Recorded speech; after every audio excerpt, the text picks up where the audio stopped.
Old man seeks younger women. We're going to dive into this today. This is about the Golden Bachelor shocking news, or is this a ratings ploy? We'll dive into it. If you're watching this today, you might have heard the news during a recent interview on a sportscast.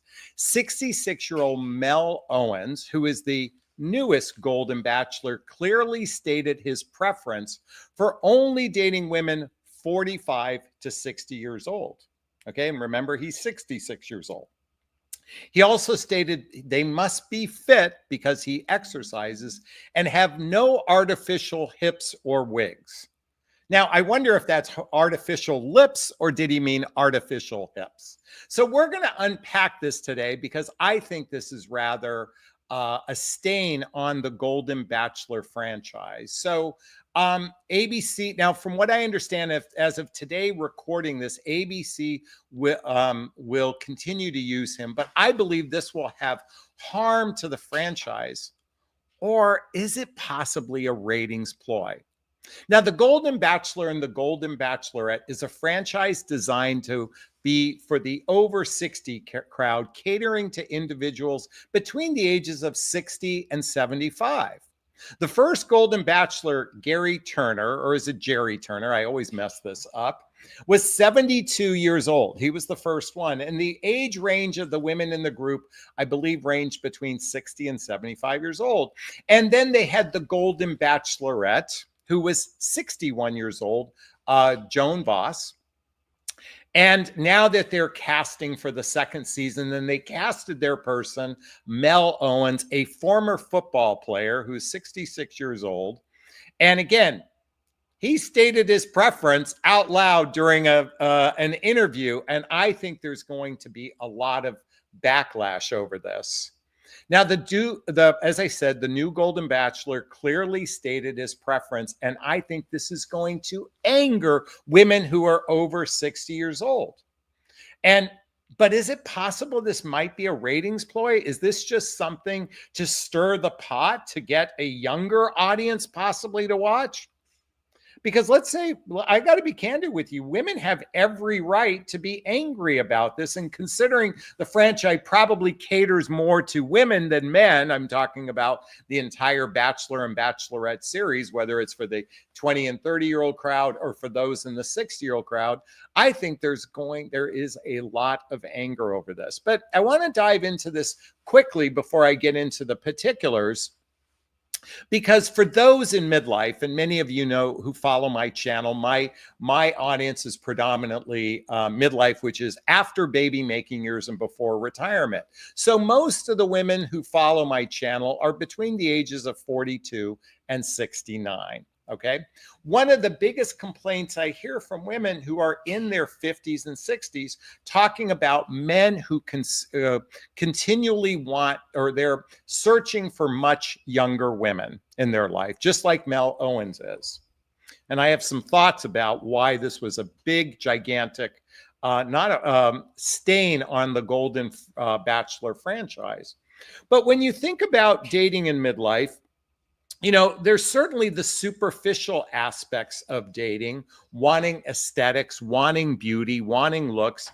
And certainly throughout history, men who have the means, have the resources, have always had the capacity to date much lower than them or be in relationships with people much lower than them. This goes back throughout history. Usually it requires having bucks to have that. In other words, the trade-off is I'm going to give you my youth and beauty, and you're going to give me financial support. Now, thankfully, women in today's dating marketplace, particularly women in their 40s, 50s, even 60s, they are empowered. They have a capacity to generate their own resources. They're not dependent upon men anymore.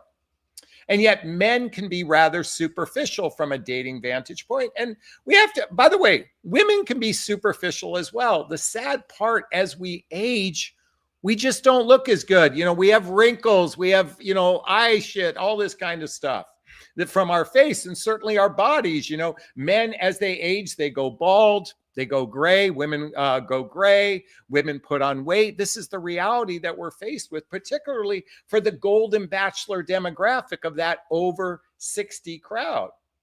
And the show was designed to cater to that demographic because we are a completely underserved demographic in the dating conversation. Most dating advice is geared to a demographic of people who are going to make babies together and raise a family, not for those understanding the complexities of divorce, which roughly 75% of singles in the dating marketplace over 45 years are divorced. And if your divorce comes with it, the unraveling of the tapestry of our life with another human being. It comes with physical ailments. It comes with psychological ailments. In fact, most people in midlife are in desperate need of therapy.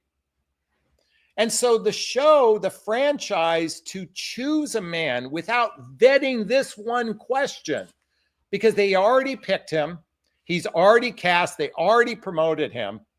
And then on a podcast, he shares his true colors. I'm seeking someone between the age of 45 and 60. And by the way, he knows this show is for 60 to 75 years old. So it contradicts, number one issue I have, it contradicts the show's core premise. Their series celebrates love in later life, giving seniors, typically 60 to 75 years old, a chance at romance. And Owen's insistence on women being 45 to 60 directly undermines this premise. He effectively excludes the demographic that the show is built on. This is a black stain on ABC. Now, quite frankly, I got to tell you, I don't think this show, any of these shows, do any real psychological testing, understanding the real background checks. Let me repeat this. Shame on ABC for not recognizing that this person, because you know all they did? They probably threw up a casting website, said, who wants to be on the show? You filled out a couple questions, and that's it. Shame on ABC. But again, I think this could be a ratings play, and I'll get to that for a second. I think the second issue, it comes across as shallow and ageist. His no artificial hips and wigs comment rule not only fetishes youth and fitness, but also devalues women from medical needs or the natural signs of aging. For those of us in midlife, whether we like it or not, the part of having a life partner, by the way, please forgive me, I'm screaming. I get excited, okay? Part of having a life partner is somebody that will go with you on your colonoscopy appointment, that will go with you to the oncologist because you're in the beginning, you have stage 1 cancer. God forbid you're in the later stages. They go with you because you have rheumatoid arthritis. That's part of the package we are dealing with for those of us in midlife or over 60 crowd, which I'm included there. And by the way, for the record, my last 2 significant relationships, one woman was 10 years older and the other one was 14 months older than me. I actually date within my age bracket. Now, does my ego want to date someone younger? I'm going to own it. I'm just as superficial as, you know, every human being out there. That might be a desire, but you know what? That's not my own, you know, I desire connection. I desire real connection. I desire friendship. I desire play. I desire commonalities. It's not just about the aesthetics. And this guy literally has thrown the shallow ageist moniker on the show, and that's not really good for the show. And it endangers the audience on trust and franchise reputation. This kind of open discrimination alienates older viewers who turn in to see seniors who find love. Fans on social media and Reddit are clearly already voicing disgust. Total trash. They ruined the franchise with him. That defeats the purpose of the show. And it sets a problematic tone for casting or production. And by the way, I heard they are trying to recast him in the last minutes. Boy, is this going to be a clusterfuck on their part. Now, from what I understand, as of today's recording, the producers were reportedly willing to accommodate his preferences, but doing so signals that the franchise prioritized youthfulness and aesthetics over a meaningful emotional connection, steering away from the authenticity. You know what? At least let's come back to Gary, Jerry or Gary. I keep screwing up his name. You know, he was 72 years old. In fact, the woman he chose, I believe, was 6 months older than him. So he chose someone in that 60 to 75 bracket. And I believe with Joan Voss, she's 61. Now what's interesting is I think she chose a Chuck, whatever his name is. God, these guys have these names. Jerry, Gary, Chuck, whatever the heck his name is. At least my name is Jonathan. It's simple. It's just I spell it differently. Jonathon. Okay. But at least they were realistic about dating in their age bracket. And Owens's narrow age bracket and rigid physical criteria undermines the show's inclusive mission. It undermines that, hey, look, we're not perfect as we age. We've got wrinkles. We've put on some weight. Maybe we've got a dad bod. But the show is still trying to hyper focus on aesthetics and looks. So they risk portraying senior love as a contest for younger women, discounting the very age group that they are purporting to wanting to support. So I have this thought about whether or not it is a ratings ploy. What if this is one of those ratings ploy where they're actually pissing off their demographic? So they actually, so I want you to think about this for a second. Golden Bachelor and Golden Bachelorette. Very wholesome. Everything about the shows was wholesome. In other words, the way the women treated one another, there was no cattiness, there was no undermining going on. There was actually sincere love. In fact, many of the men and women in the women that were in the Golden Bachelor, the Bachelorettes, many of them have become friends with one another. They've been helping each other. They've been setting each other up with friends and such like that. The same is true for the Golden Bachelorette. Many of the men from the Golden Bachelorette have become good friends with one another. But what's interesting, what they've done now with Mel Owens, and if they allow him to actually choose a younger demographic, I think people might be watching purely for the drama and the chaos that might show up after all of this. This is just a speculation on my part. I can't say this with an absolute certainty, but I'm wondering, or is it just ABC is fucking stupid for choosing a guy who's probably a traditional player?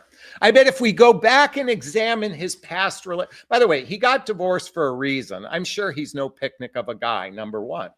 And I suspect if you looked at his dating pattern since then, he's probably got a couple skeletons in the closet. That, by the way, folks, let me just be candid with you why I'm not on the show. I got a shitload of skeletons. I'm not a perfect human being. I've done a lot of stupid stuff. But I don't want all of my stupid stuff. Look, I don't mind sharing my stupid stuff with you guys, but I don't want millions and millions of people knowing all the stupid things I've done, because I'm human. And you know what? He's human too. You know, I can criticize him. I can judge him for it. I can say, look, he's just another typical guy. And I kind of expect better from the Golden franchise, but how can we expect better from a show that has created $1 billion franchise that only cares about the money? They don't really care about you genuinely falling in love. They don't care about our demographic. All they care about is how much they can crank up the ratings. And for a brief moment, I supported the Golden Bachelor because I like that they're talking about the stuff in our demographics. Dating is a clusterfuck out there. It is, listen, it is not for the faint of heart. I'm only here pointing this out.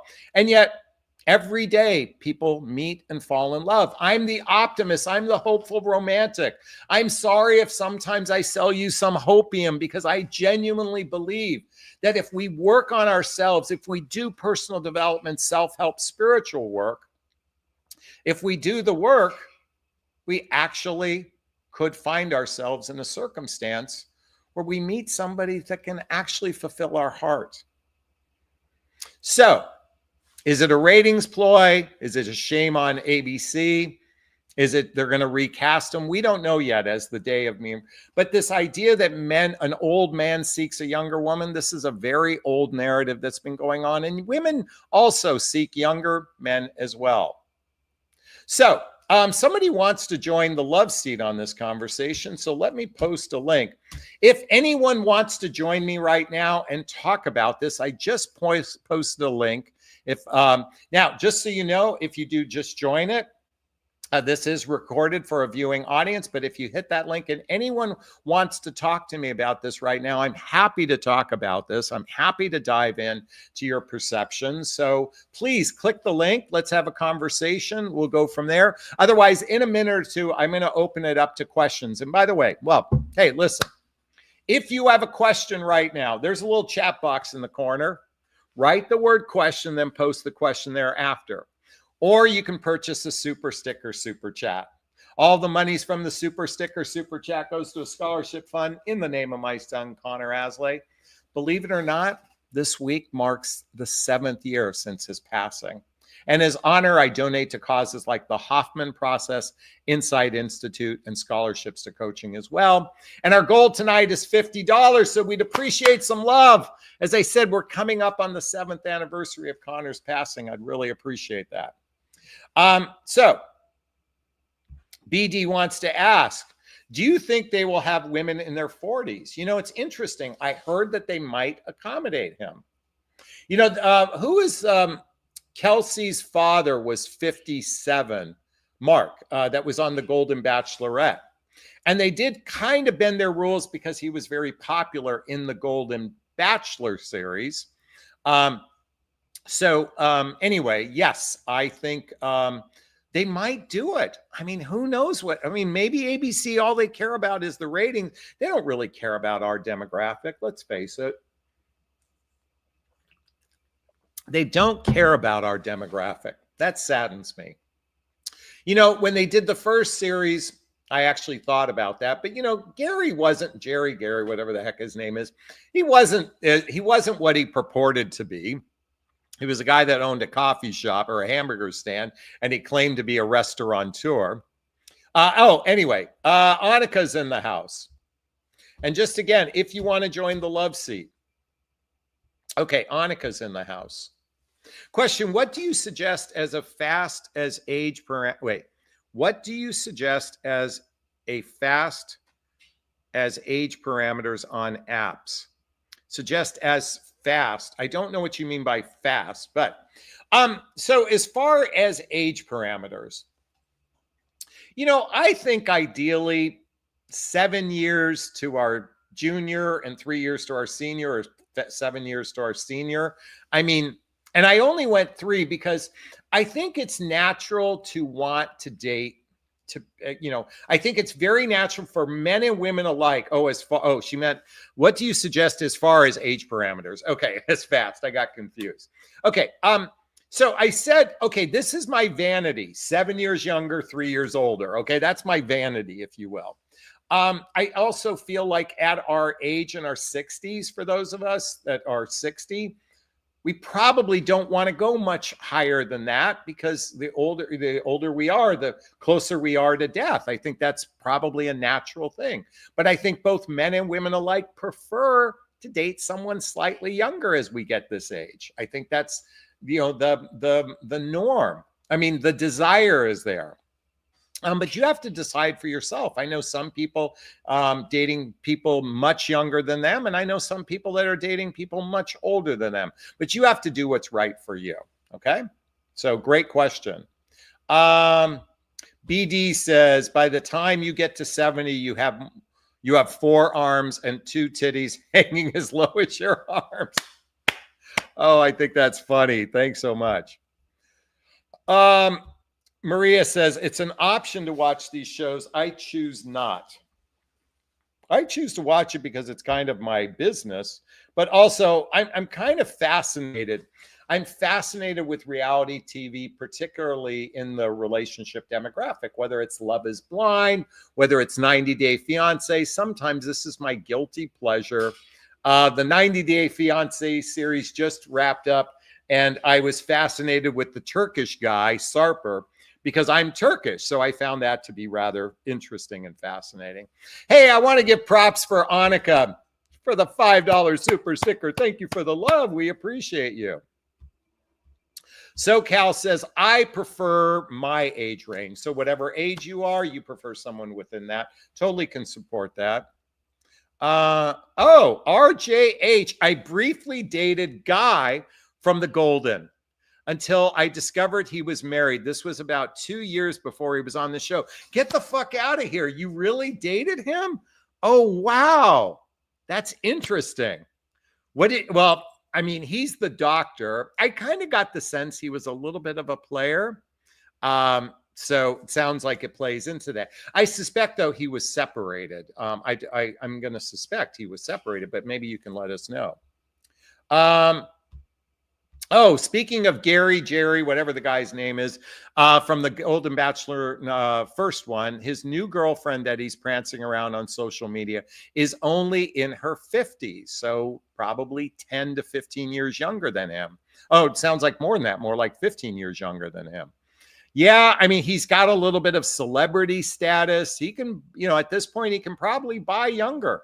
I'm sorry, but effectively, that's what happens. He's effectively utilizing his resources to attract someone younger. I mean, this has been going on throughout history.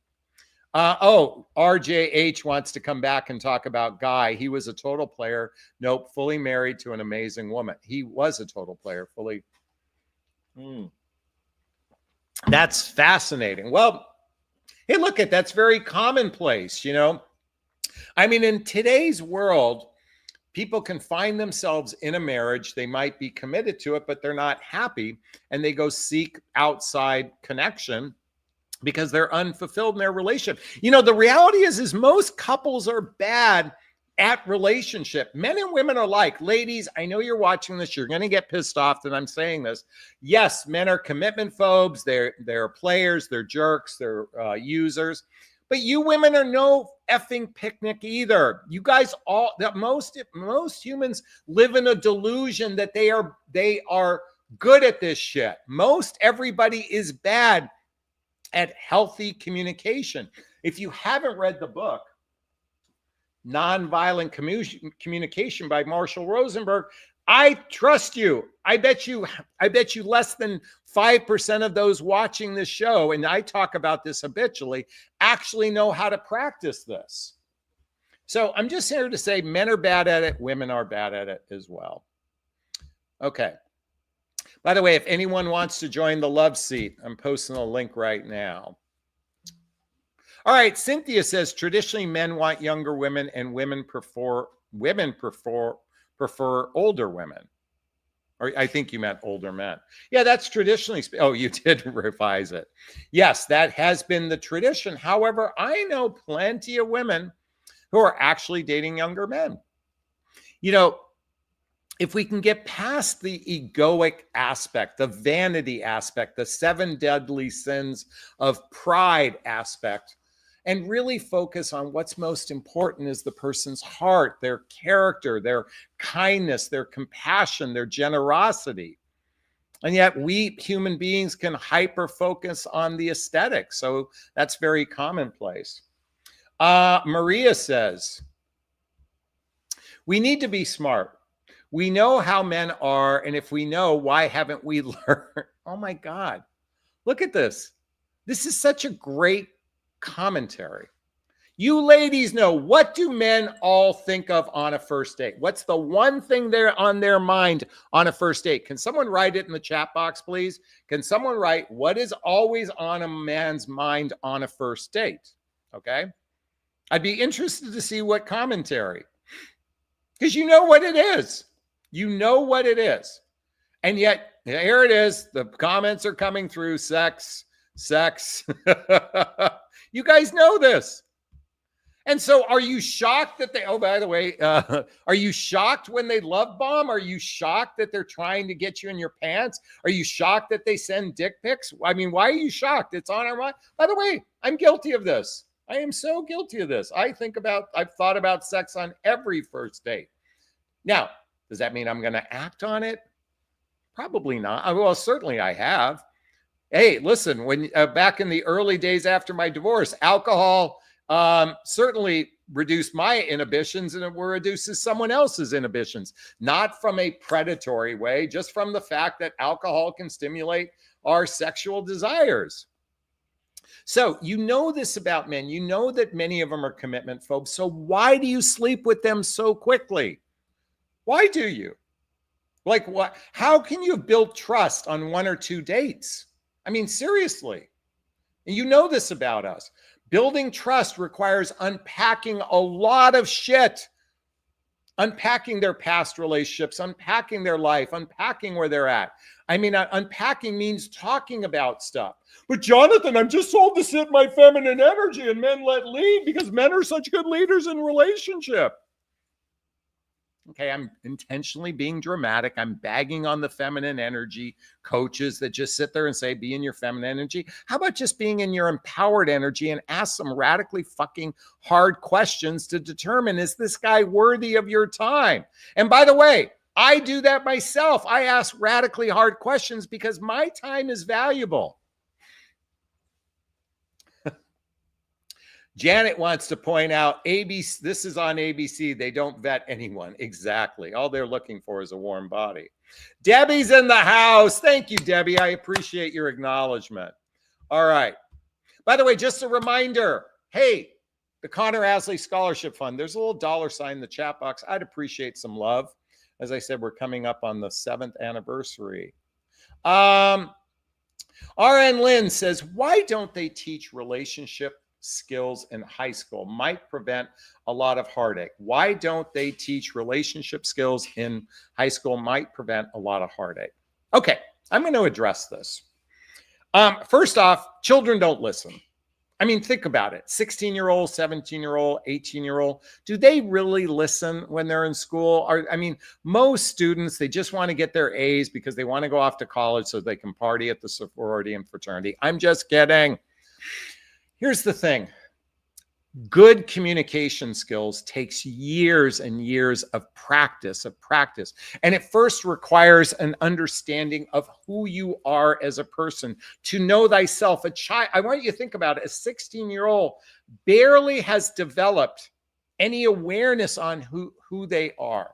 Okay, barely an awareness on who they are. They don't know their love attachment styles. They don't know all their fears and insecurities and negative patterns and limiting belief. They don't know this stuff. And children think they're invincible. They think, at that age, they know everything. They don't listen to their parents in many cases. And so if it was taught in relationship skills, I agree with you. Wouldn't it be great if there was schooling at this, or our parents taught us this? And think about, again, 50% of parents get divorced. They haven't been modeled good skills. In fact, they've been modeled poor skills growing up.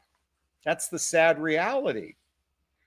And so how do we learn? We learn through our mistakes. This is why people are, what's the definition of insanity? Doing the same thing over and over again, expecting different results. So what's the solution?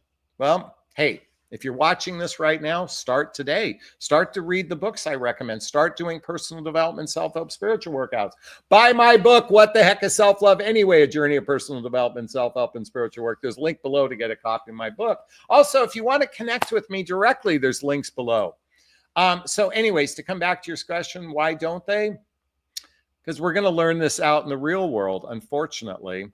Because schools aren't designed, I mean, God, we can go through a whole litany of why schools are designed today. I mean, all the conspiracy theorists think it's all a matter of control, and there might be some truth to that.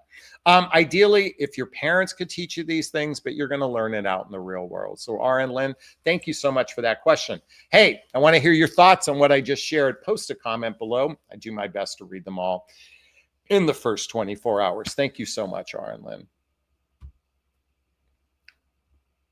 All right. Rhonda's in the house and she says, I've learned how to vet men and I know what I want and refuse to settle. I'm not desperate. All right.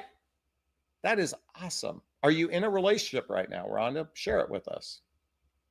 Hey, Debbie's in the house and she did give us a $20 super sticker. Thank you for the love. God, we love you, Debbie. You are, by the way, folks, I just have to give props to this young lady.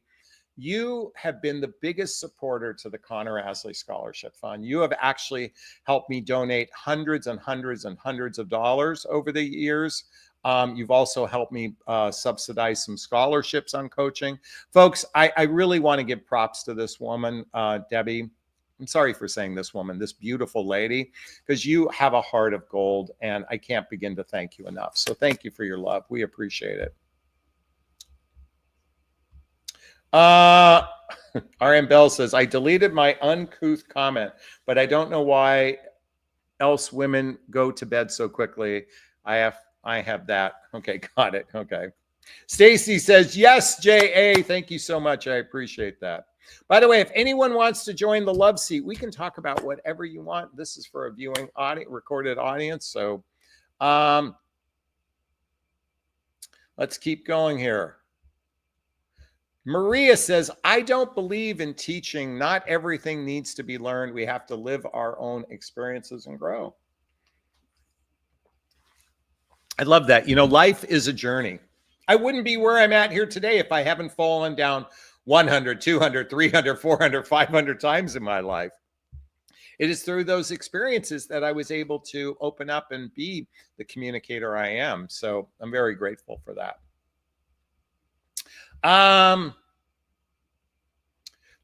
Sassy says, life is how we learn. I would not expect schools to teach certain life principles. Interesting.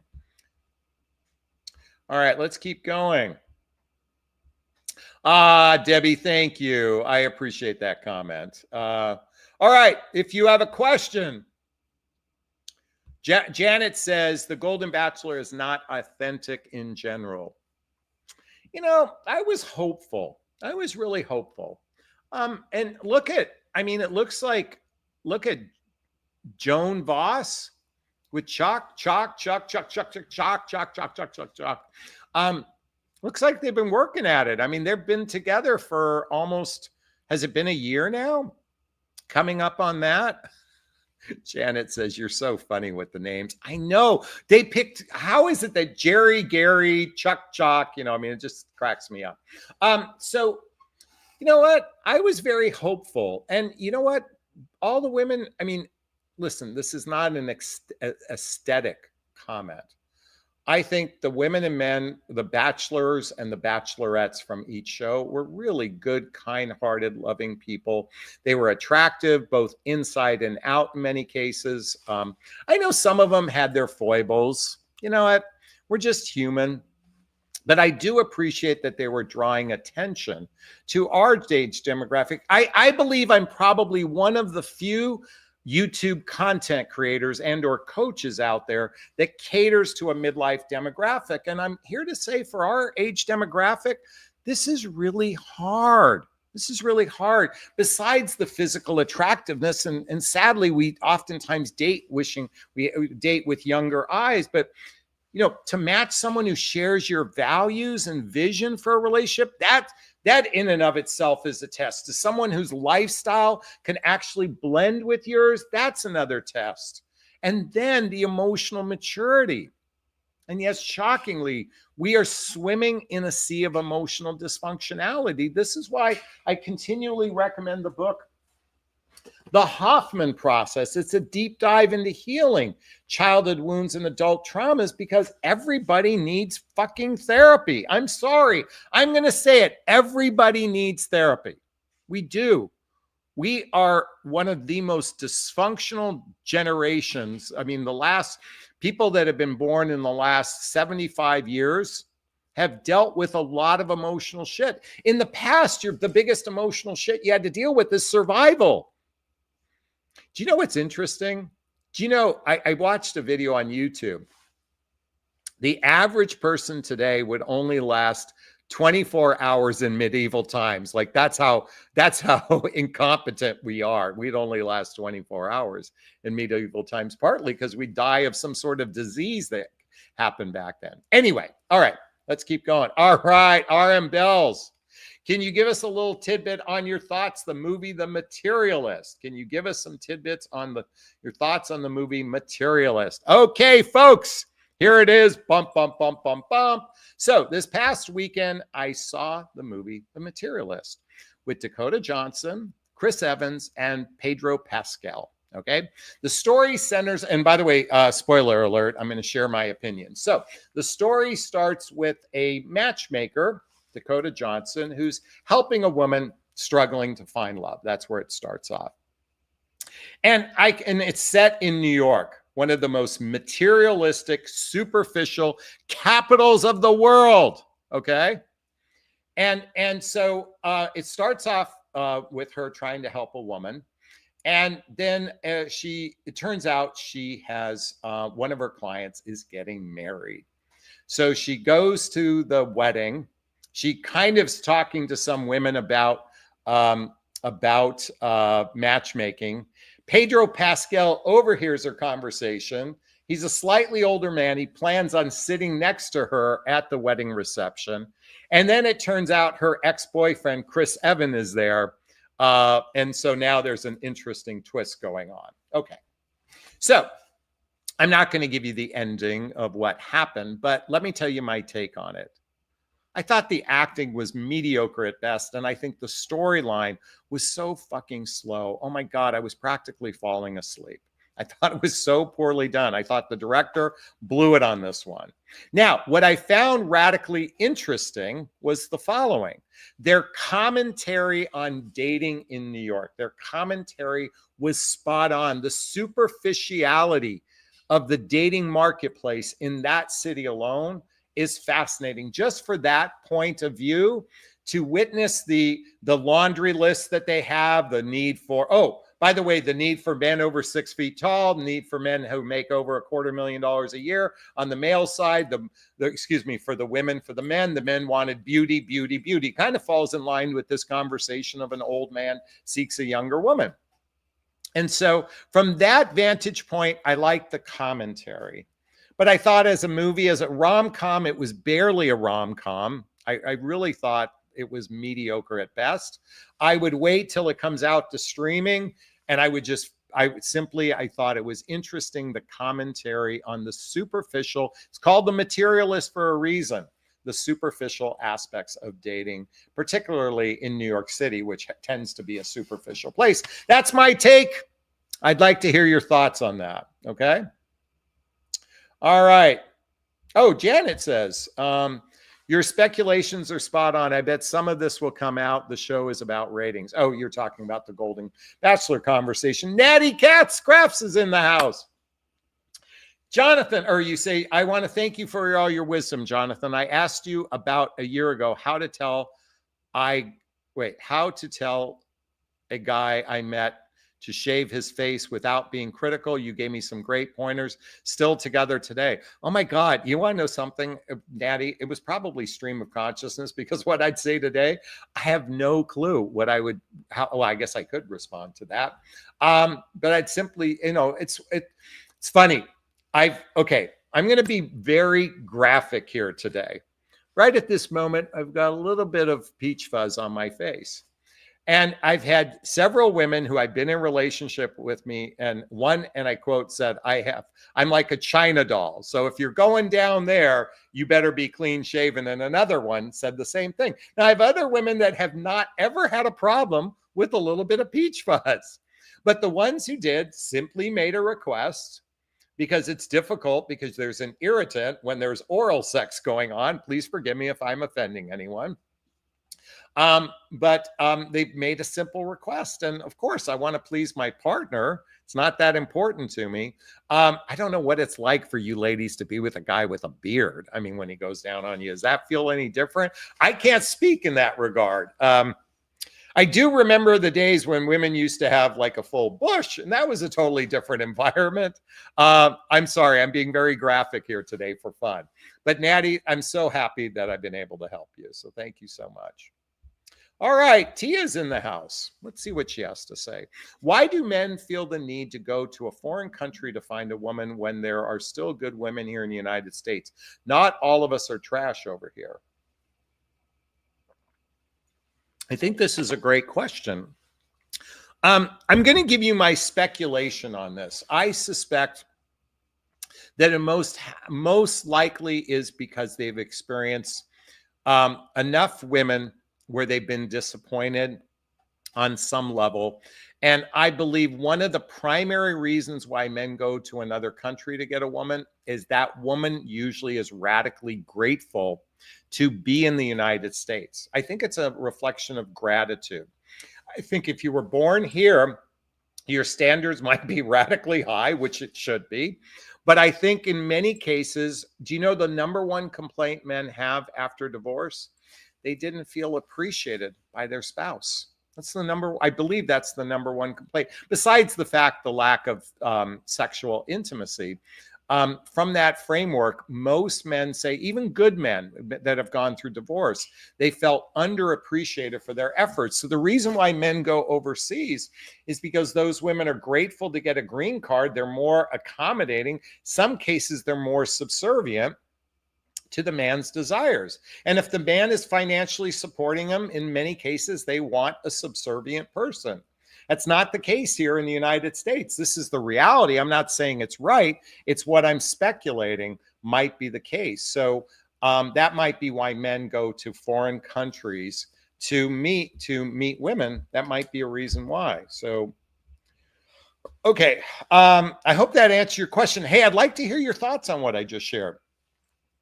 Post a comment below if you agree with that or not. I'd like to hear it. And if you want to connect with me, there's links below as well. I'd love to hear your thoughts on this one. This is a really interesting question. I believe that's the primary reason, is they want somebody who is most likely agreeable, accommodating, and grateful. So Tia, thanks for that question. Really appreciate it.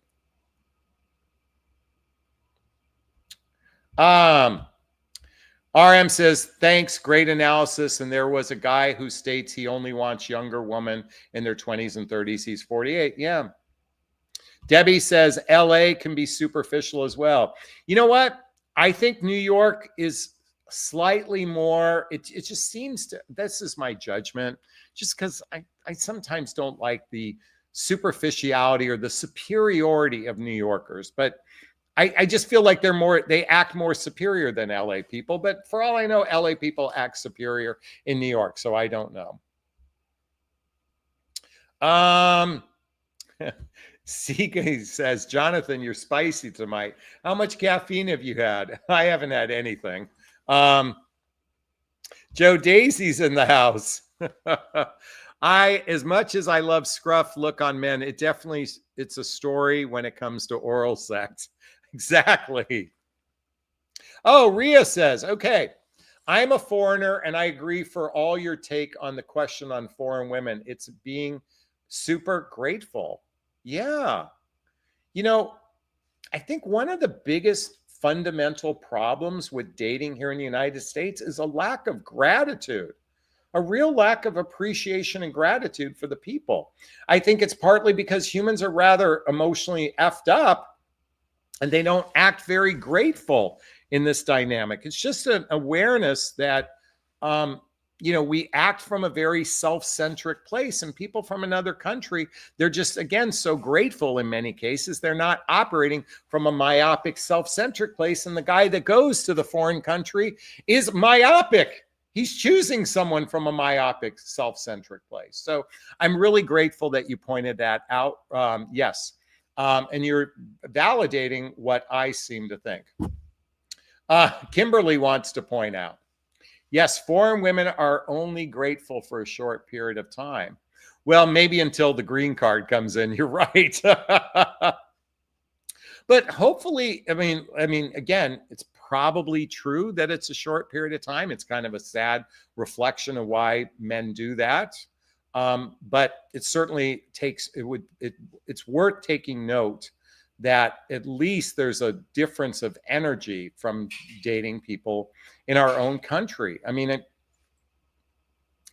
I get, and by the way, men, it seems like women are going to foreign countries to get men, and it's kind of the same thing. But again, most people are doing it to get a green card. They're trying to get something out of it. So that's another factor to consider as well. Okay, Kimberly, thank you for your perceptions. Really appreciate it.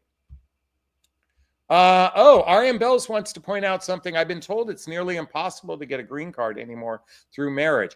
I don't know if that's the case. That might be the case. it might be difficult to get a green card, but from what I understand, like you get I believe it can take 2 to 5 years. Certainly, I don't think they're going to kick you out if you're married. Well, but you got to get married. The trick is to get the 90-day visa and that sort of thing. So anyways, that's just my reflection. Hey, I'd love to hear your thoughts on that. Post a comment below. I do my best to read them all in the first 24 hours. Oh, well, RM Bell said, my friend told me he was able to get one in his 90s for her husband. So, okay, there you go. All right. Again, I'd like to hear your thoughts. Post a comment below. Kimberly says, I want to understand why these Gen Xers feel the need to send penis pics and only want a texting relationship. It's a great question. So I think somehow, I don't know where this got started, but somehow by sending a dick pic, it would create excitement for the woman. I don't get that. I think if two people sent pictures of their body parts because they're having phone sex, that's one thing. But to arbitrarily send a dick pic, I don't get it. I really don't get it.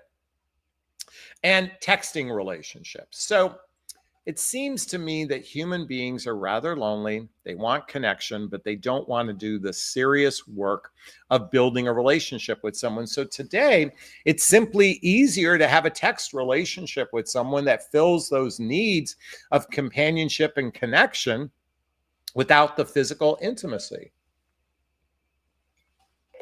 So I believe it's due to trauma. I think it's due to loneliness. I think it's due to a real lack of capacity to be in a relationship with someone. Those are just my rough thoughts on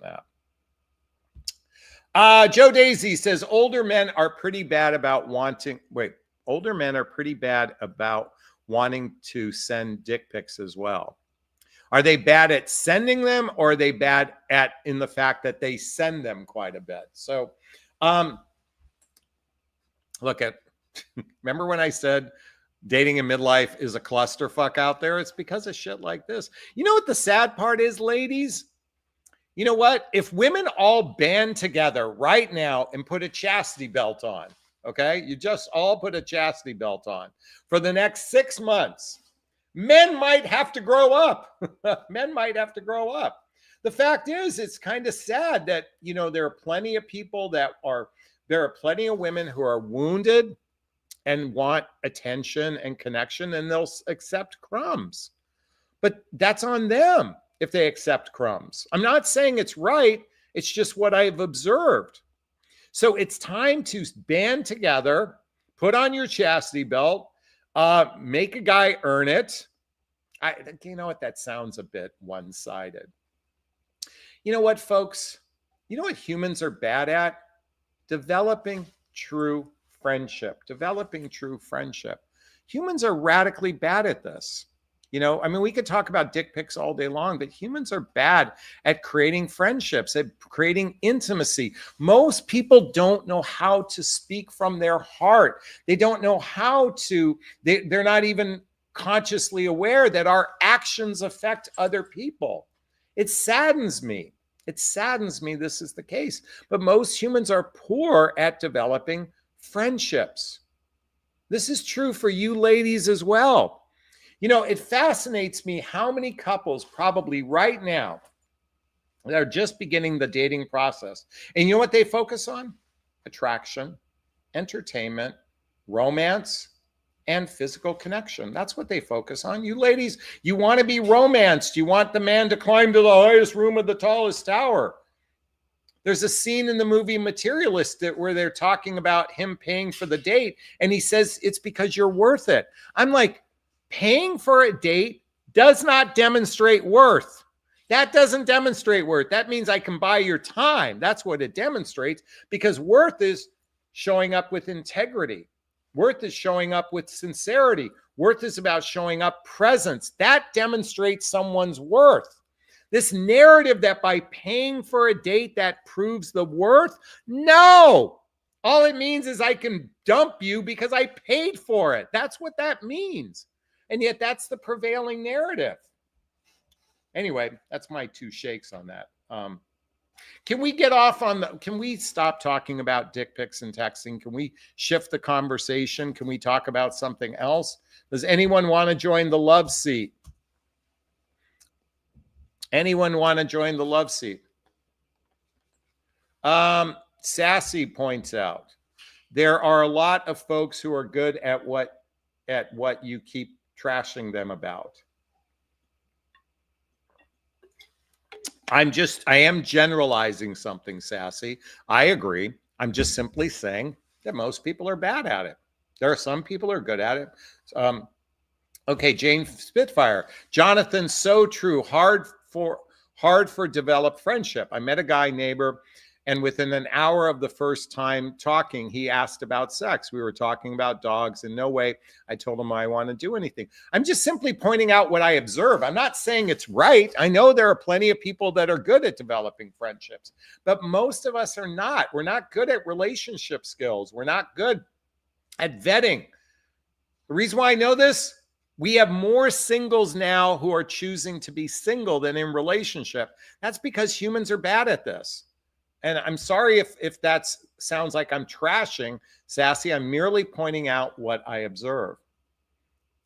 All right, if you have a question, write the word question and post the question there after. Or you can purchase a super sticker, super chat. All the monies from the super sticker, super chat goes to a scholarship fund in the name of my son, Connor Asley. I'd appreciate that. So what else do we have here?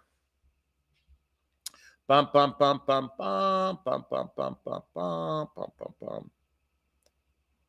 Let's see what we got here. Hey, if you have a question, post a question. I'd like to hear your thoughts. Otherwise, we're going to wrap up a little early tonight. I need some love here. Oh, Jane says, I heard the last couple from the Golden Bachelor, Joan and the guy broke up too. That I haven't heard. I just saw them on Instagram the other day. She's one of my friends on Instagram. She follows me. I follow her. Jane says, I will stay single for a while. I'll stay single for a while. By the way, so I'm not ready to give the details, but I met somebody. Okay, that's all I'm going to say is I met somebody. I hope in the next month or two, if it progresses into something, I'll tell you guys more about it. But I just want to announce publicly that I met somebody. And I actually like this person. I really like this person. So it'll be interesting to see how this unfolds. If you have a personal question, post a personal question as well. Deb is in the house. Jonathan, what's the last social activity you did? And did you meet any cool ladies that you would consider dating there? What is the last cool social activity I did? God. I mean, nothing comes to mind. I'll be candid with you. Nothing comes to mind where I was in an environment with people other than a restaurant. But that, I mean, I sat at a table. You know, God, I honestly can't think of the last social activity I did. I went out to lunch with my brother and sister today, but I really, most of the time I socialize, I'm just with friends and hanging out and doing stuff. So a really great question. I don't do a lot of, when was the last yoga class I did? God, it's been months anyway, but thanks for that. Debbie says, that's awesome. Okay, Debbie, really quickly, it's too new. I'm just simply saying I met someone I liked. And I think she likes me too. How did I meet this new person? All right, good question. So really quickly, I'll give some backstory. We met through a dating app about 9 months ago. And what happened is we had an exchange, and then something happened where there was a not a miscommunication, but I'm like, there was no, like, it just went flat for whatever reason. We had a couple exchanges on some areas where we had some similarities. And, you know, when you're swiping, you're talking to this person, you're talking to this person, you're talking to this person, you're talking to this person. So I lost track. Okay. And then about 3 months later, I saw her on, first was Bumble. Then I saw her on Match.com. And So I messaged her because I recognized her and said something. She said something back, and nothing ever happened. So then she messaged me on Hinge. So first off, Bumble, Match, and now Hinge. Okay. And on Hinge, she messaged me, and I just something like, "Oh, I'm interested in the book If the Buddha Dated." I think what it was, because I have it in my list of books. And so I messaged her. I said, I think we've communicated before a few times. And so we ended up chatting on the phone. And I'm just going to leave it for that right now. We have met, but that's as far as I'm going to leave it for today.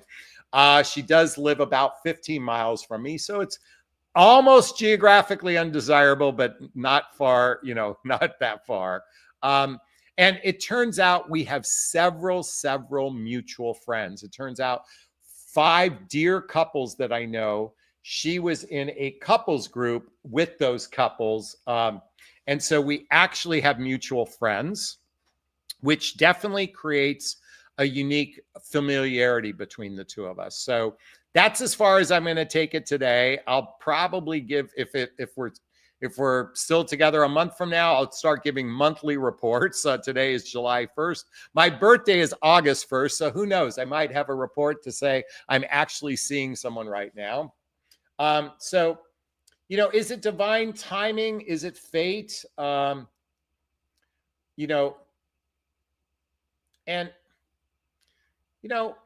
I honestly, it's interesting. Folks, many of you know I went through a significant relationship that ended about 1.5 years ago. And that relationship, that ending really hurt. And I needed time to process so much of what happened because I fell in love with this person. I wanted to marry this person, and it hurt that they didn't want to move forward. And by the way, I know now she's in a fantastic relationship. She is in a relationship with a guy that's perfect for her. And I only say this because I saw it on her Instagram page, some pictures. And I go, you know what? They are perfect for each other. I just know that. So I wish her very much well. But I also know I had to go through a learning curve of the pain of the ending of the relationship, which I shared with many of you, I shared with many of you that journey I went on. And I believe it helped better prepare me because I now recognize the most important thing I seek in a relationship. I'm going to share it with you all today. This is the most important facet of a relationship. For those of us over 60, besides character, besides care, besides appreciation, all these things, you need to meet someone who can genuinely become your best friend and someone you can laugh and play with. Let me repeat that. Someone who can genuinely become your best friend, somebody you can laugh and play with, somebody who shares your ideas, that shares your values, whose lifestyle can blend with yours, and most importantly, emotional maturity.